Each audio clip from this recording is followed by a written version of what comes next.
Hello sweet girls, welcome back to my channel. If you're new here, my name is Sha'Diamond. I do faith-based content, nursing school content, lifestyle content, pretty much everything.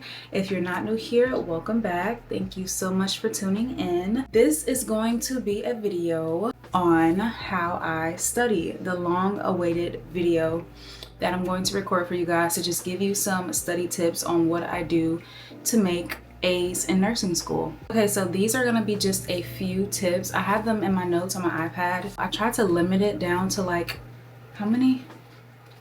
Let me see. 1, 2, 3, 4, 5, 6, 7. 7 tips. So of course there could be way more, but I tried to minimize it and condense them as much as I could. But let's get straight into it. Disclaimer, these are the things that I do and have done since my first semester of nursing school. I'm going into my 4th semester and it has worked for me. You may find that these things may or may not work for you. And over time, throughout school and in your learning journey, you may find that you have to study differently for different classes, all those things.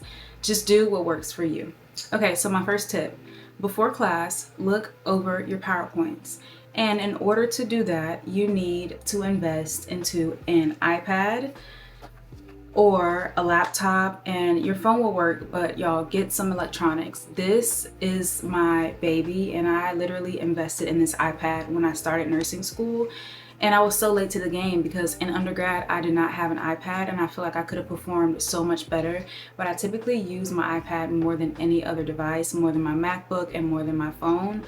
So yes, look over the PowerPoints before you go to class, download the PowerPoints, and this will allow you time to review the information before you get into class. And then that way, when the professor is lecturing, you can recall things that you were confused about when you review the PowerPoint, and then you can ask questions. I have a point on here that says download the PowerPoints to your iPad or your laptop and convert them to PDF if they're in another format.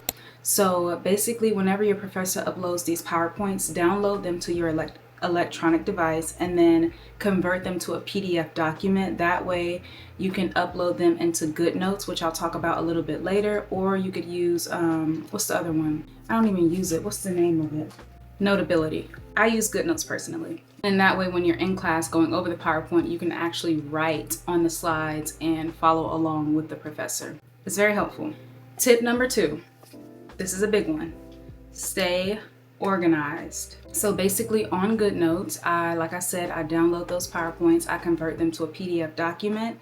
I basically have them on my laptop too. That way, when it's time to study for my exams, I have them all in one place. And then on my laptop, I like to create those practice exams and practice questions. And that way it's on a bigger screen personally. I don't like to really do that on my iPad. Once I download the PowerPoints to my laptop, I airdrop them to my iPad. They're in my files, correct? So I go to GoodNotes. Semester 1, I will label it Semester 1, and then each class that I take within that one folder that says Semester 1, I create a different folder for every class that I have. So my first semester, I had pathophysiology, I had health assessment, I had, what else? Fundamentals, and then I had professionalism, many different classes, you get the gist. And within those folders, I labeled them by weeks. So I created folders within the folder for the class, and then I created separate folders for the week. So week 1, week 2, week 3, and then I uploaded those PowerPoints from my iPad, from my files, into those weeks. That helped me to stay organized. If your professors are nice enough and kind enough and want you to be on top of everything, they will tell you that content from weeks 1 through 4 will be on your exam.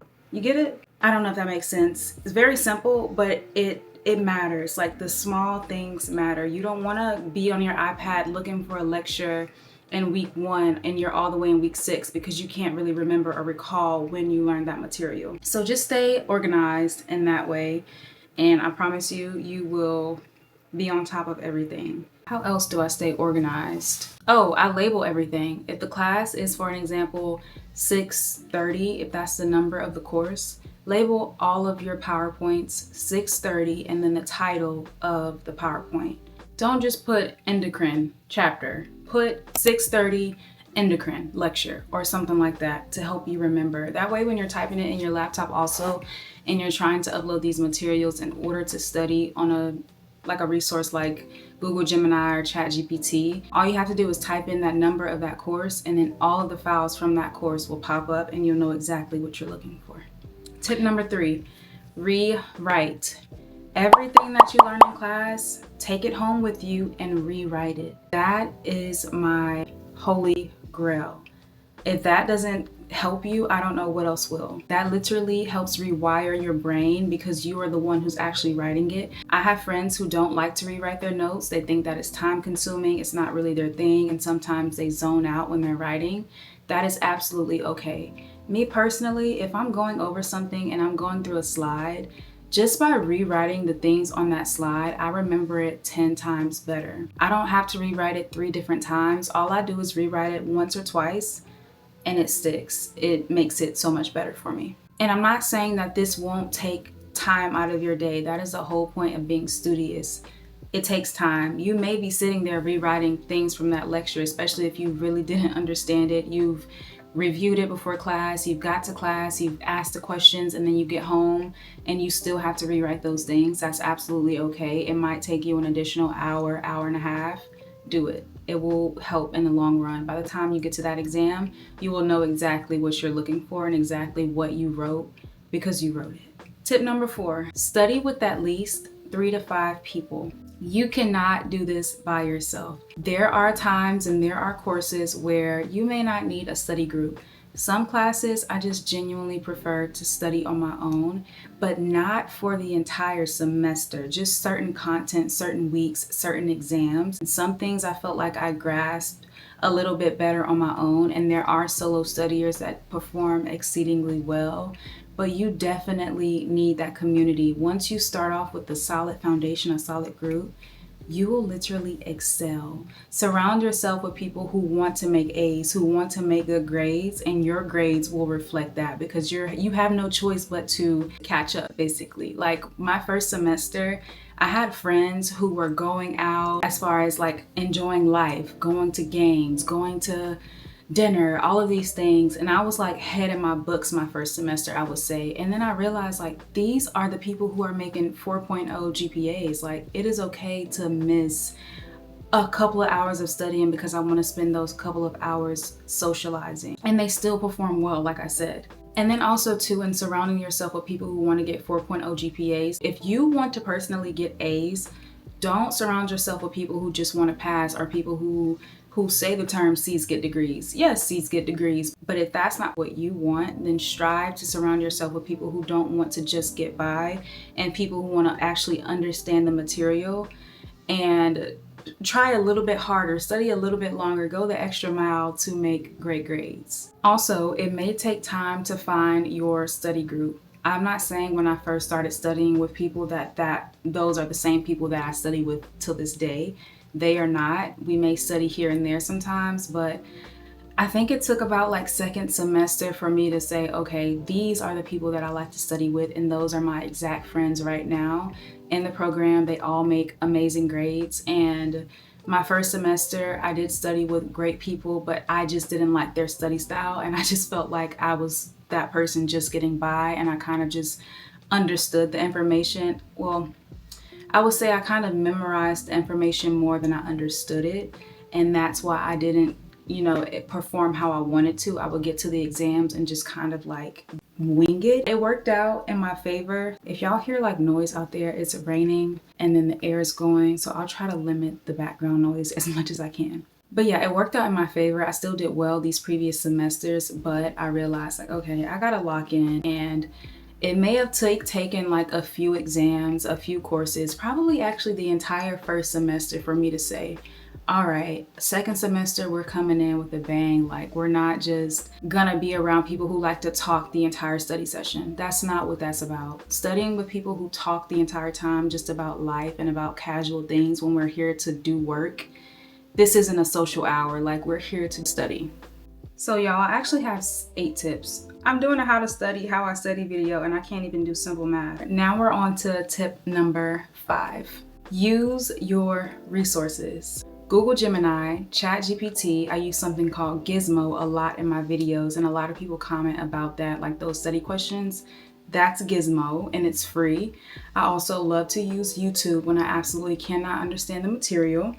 Notebook LM, how can I forget Notebook LM? Like I said earlier, uploading those PowerPoints or downloading them to your laptop, that way they're already all in one place. Typing in that lecture number and then uploading them to Notebook LM, that will create you practice questions, easy, medium, difficult, and then you can give it a number and it will literally quiz you and test you on the material.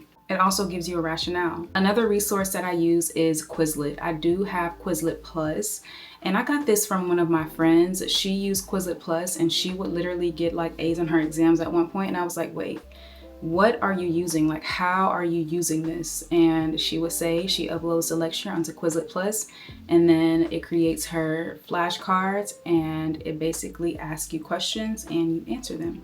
It gives you like an ABCD kind of option thing, or you can do a fill in the blank. All the things, y'all. It's not expensive. I don't really know how much I'm paying for Quizlet Plus. I don't know if I pay for the year or if I pay by month. I don't know.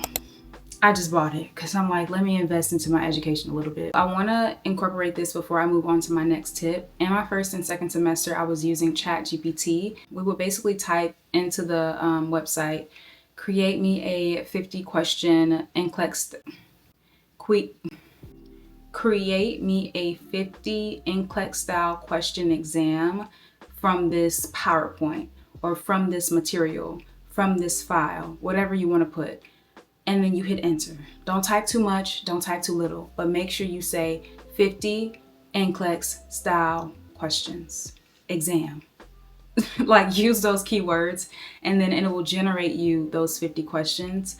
Now, I stopped using ChatGPT because it doesn't create you an interactive test. I don't know if it does now, I haven't tried it, but basically what I mean is you will have to read those questions and you will have to like have a piece of paper, or I use my iPad, I use GoodNotes, I number it from 1 to 50. I answer all of them and then I look at an answer key and go back and answer them. With Google Gemini, you ask it the same question. I'm getting a little parched, y'all. Hold on. With Google Gemini, you're telling it the same thing. Create me a 50 question, 50 style NCLEX. Y'all get what I'm trying to say. Create me the exam. And it generates it, and then it is interactive. So that first question, you can say like, what is I don't know, an abnormal vital sign. I'm just saying something. You click it and it tells you if it's right or wrong. You don't have to go through the entire exam wondering like, dang, was question number 15 right? And you're all the way on 30. It tells you right then and there, and it gives you the rationale, and that's what I like. I like to see it instantly, especially because I'm just studying, I'm just practicing. ChatGPT is also good if like you're one of those people where you want to actually sit through the entire exam, and I think that's also good, and not knowing your answers right away. That kind of built up that tolerance to sit through an exam for 50 questions, because I would go through and I would have to answer all 50 and not know how I did until the very end. So it really just depends on you. But overall, Quizlet, Google Gemini, Notebook LM, Gizmo, YouTube, those are my go-tos. Tip number 6, start studying at least a week before your exam. Yes, a week, at least 5 days. That is more than enough time, in my opinion, to be prepared for an exam, especially if you've been taking the material home, rewriting it, doing those practice questions every now and then, going on Quizlet. 5 days should be more than enough time. It's even gotten to points where don't do this at home. Don't try this at home, okay? It depends on how you are as a studier. Sometimes I'm not very type A, I'm more like type C. And I won't study 5 days prior to my exam. By the grace of God, I will still do well on my exams, but there will be busy weeks where you're just like, I just cannot find the time to seem to study and actually use those 5 days. And it will be times where you're studying 3 days before an exam or 2 days before an exam. But don't cram. If you don't know any of the material for that exam, that is not the best thing for you to do. Please don't not know the material from week 1 and week 2, and then you have 2 more weeks of material, but you haven't really been sitting with week 1 and week 2 content, and then try to study 2 days before your exam. I'm not saying that that's gonna go well for you. You have to put in the effort and say, this week, this time, I'm studying for 2 hours, for 1 hour, however long. I'm gonna answer 2 practice tests. I'm gonna do YouTube, whatever. Y'all get it. A week prior. On top of that, I'll do like a sub tip for that one.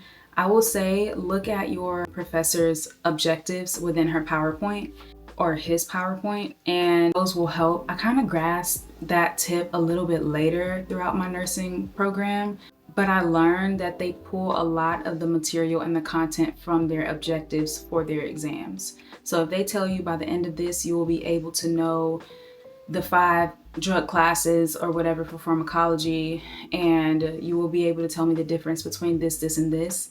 Actually pay attention to those objectives because it will help you a lot, and it will just kind of narrow down all of the material that they're making you cover into their objectives, which it says that this is what you will be able to do, or this is what you should know, or this is what you should focus on. I'm not a big objectives person though. I don't know. It depends on the professor. I kind of just know all the information personally. I don't like narrow it down because some professors be like, focus on this, and then you get to the exam and they have other things that were on that slide and you're just like, I knew I should have paid attention to everything.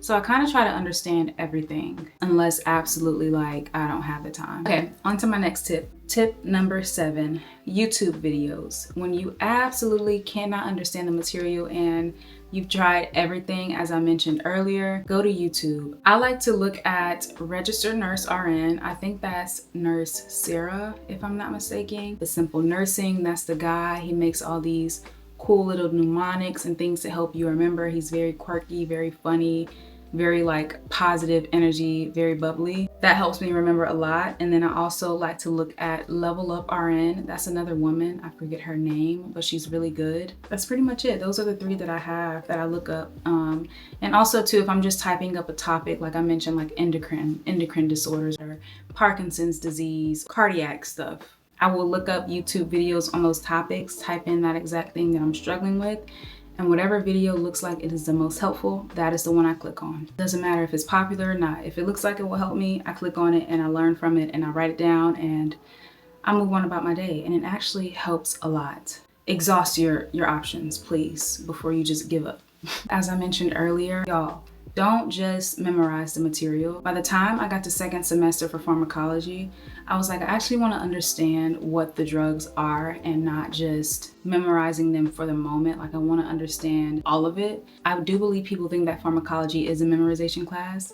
If you can just remember the drug classes and this certain disease that it, treats, then you're good. But you want to know why. So that's not just with pharmacology, that's not just with your medications, that's with everything, that's with your pathophysiology and underlying conditions and things like that. So, okay, you guys, my last and final tip, and you shouldn't be surprised. Pray. One thing I did and one thing I still do from 1st semester up until now is I pray. I will go into the prayer rooms. I don't care what campus I'm on. I've been kind of rotating between 2 campuses throughout my program so far, but each of my campuses have a prayer room, and I found them and I utilized them. Before every exam, I was in the prayer room. I don't care if it was with a group of friends, it doesn't matter. Some people will see me go into the prayer room and be like, can I come in there with you? Like, can we pray together? Asking God to eliminate all of the distractions, asking Him to help us to bring our knowledge forward, just asking Him to help us to memorize everything that we studied and worked so hard for throughout the week, and applying that information to our exam, thinking like nursing students, and not just nursing students, but thinking as nurses, asking God to just give you peace and stillness and allow you to eliminate the wrong answers and choose the correct answers. Just thinking and breathing. It makes a whole difference, I promise. Sounds very cliche, but I am a nothing without Jesus, y'all. He is the center. I did not make it to the #1 nursing school in the nation without Him. Thank you, Lord. Truly, prayer changes everything, y'all. And I will also say, just in that, to ground yourself and find people who are similar to you, people who like to do the things that you like to do. Don't surround yourself with people who like to be out all night when you know you have an exam, or Just things like that. Like, you want to make sure you're focused. There are things you're going to have to sacrifice while being in a program, any program, not just nursing school, and really just in anything that you're doing, not just school. You're going to have to say no to hanging out sometimes with family, say no to hanging out sometimes to friends, you know, indulging in things that will have you oversleeping for class and things like that. And another thing before I close this video out, show up to class. You don't want to be that student that doesn't understand the material, but you're also not going to class. And you may feel like you're doing really well in a course that you don't have to go to class. I started feeling like that after a while. I'm not gonna lie to y'all. Some classes I'll be like, oh, I'm doing good, I'm doing fine. I don't need to go to class this morning. But it's just like, why not? If you're going to have to study the information anyway, why not listen to it from your professor first and then go home with it and sit with it? At least if you're not going to study it when you get home, you've already heard it in class. And that was my logic. If you're going to just stay home to study for another test, just study for that other test while you're in the class that you're in. You'll be surprised. You can multitask just a little bit. You know, if you have to stay home because you have an assignment to get done, a couple of assignments, do it in the class that you're trying to skip. Let's just be honest. You have to find balance, and you'll find what works for you and what doesn't. Okay, you guys, that pretty much wraps up this video. Those were the 8 tips that I have. I know I said 7 at the beginning, please forgive me. Those are the 8 tips that I have for you all. And I have so many more. I have so many other things to share.